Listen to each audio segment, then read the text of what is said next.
What's up, risk managers? My name is Nasdaq Anonymous, and I'm addicted to the NQ. And boy, is she one hell of a drug. And welcome to tonight's NA meeting, where we'll discuss the economic data for the week, analyze today's session, and from that, build a winning game plan for tomorrow's price action. And if you haven't done so already, you can show your support by subscribing to the channel. And with that said, let's jump into the charts now. This is tomorrow's data. And be mindful that all times are in Central Time. And we have a big block of news scheduled for tomorrow, so let's jump into it. We have a big block of news at 7:30 with a focus on core PCE for Q2, GDP for Q2, initial and continuous jobless claims for the month of August, and wholesale inventories for the month of July. At 9 o'clock, we have some housing news, and at 10:30, 12, and 2:30, we have the 4-week bill auction, the 7-year note auction, and Fed Bostic speaking. And now that we know what to expect, let's jump into the charts and create a game plan for tomorrow's price action. This is the block of price action that we traded during today's stream, and today was definitely a trend day. And as I analyze the charts, I see about 3 clues that's going to be essential for helping us find the best trades going into tomorrow's stream. So let's jump into it. During the overnight session, the Nasdaq opened slightly bearish, trading 86 points to the downside before the bulls stepped in and bought the retest of a previous breaker structure. However, once price found support above 605, price traded an additional 80 points to the upside, but failing to take out the double tops from yesterday's session. And from this rejection, we saw a massive sell-off of 405 points to the downside, but making a 204-point recovery towards the close of the session. And after the bell, after NVIDIA released their earnings, we saw the market make new lows, but we did see a recovery. And based on this price action, here's what I'm going to be looking for.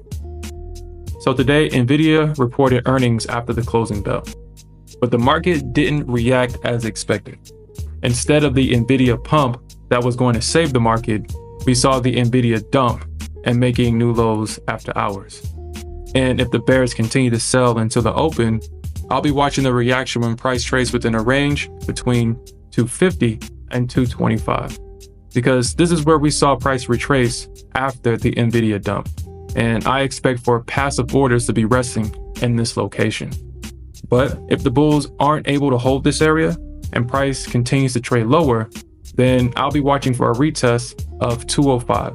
Because this level has acted as a key level of support in the past. And because price is so close to retesting this level, I do expect for a big reaction when price trades around this area. But if the bulls can find support above 285 and we see price trade higher, then I'll be watching the reaction when price trades within a range between 395 and 420. Because this is where we saw the bears selling the retest of a previous breaker structure. So I do expect for passive sell orders to be resting in this area.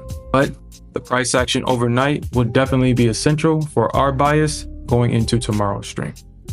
Now, if you're enjoying the content and appreciate the value that me and my trading partner provides to the trading community, make sure you're subscribed to the channel and hit that notification bell so you don't miss the release of our next NA meeting and live streams. And with that said, let's jump into an ES chart. This is an ES chart, and this is the block of price action that we traded during today's stream. And during the overnight session, the E-mini S&P opened slightly bearish, trading 15 points to the downside before the bulls found support and retested yesterday's highs. However, once price swept the liquidity above these highs, it traded 73 points to the downside, taking out the lows of the past 4 sessions. And once the bulls found support, price did rally 44 points to the upside, but it made new lows after hours with NVIDIA earnings. And based on this price action, this is what I'm going to be looking for.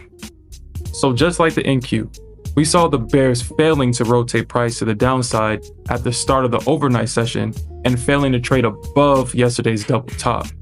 And from this rejection, we've seen this massive sell-off, and we also saw a double bottom after NVIDIA reported its earnings.